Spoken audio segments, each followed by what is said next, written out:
In a recent interview with Total Film magazine, She-Hulk attorney-at-law director Kat Coyer opens up on all the negative backlash specifically related to the plot that She-Hulk took and how she feels comfortable with the direction that they went in.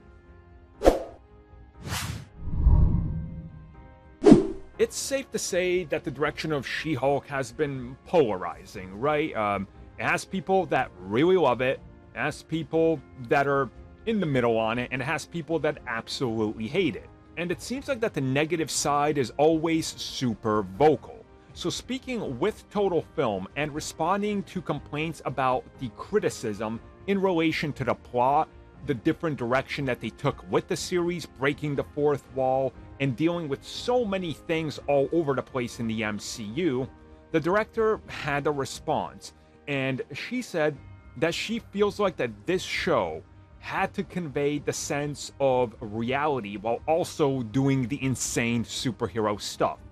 So she says that for her, it was important to get the balance of what it's like to be a woman in the real world, but also have to tie that in with the plot that gets a little bit absurd the moment you think about it.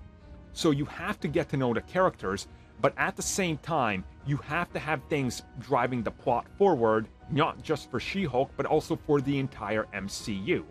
And on top of this, you also have to address so many different things that people are going to question.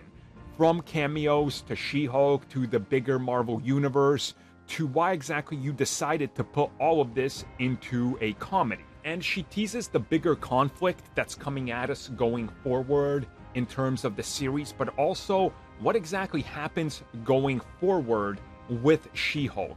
And she says that more or less you're going to have to get a different tone when She-Hulk shows up. Much like how every character, when they meet up, you have to make slight adjustments. And I think this is correct again, right? You look at this, ever since Marvel started doing team-ups with the Avengers, you have to take a character and make them somewhat different and play with their power levels and how they react to the things around them, because if they act the same as they do in their individual projects, it doesn't necessarily work for the best. Like, you can't have the same Thor in everything. That's why his power levels fluctuate. Just like the comics, there's a situation. So She-Hulk, as she's saying, yeah, season 1, the plot is a little bit absurd. Yes, the direction is a little bit different, but again, it's the nature of the show, and it's not going to be the same every time She-Hulk shows up somewhere because we have to adapt to it. So I think what she's trying to say is, if you don't like She-Hulk here, maybe you'll like her in some other projects. Maybe.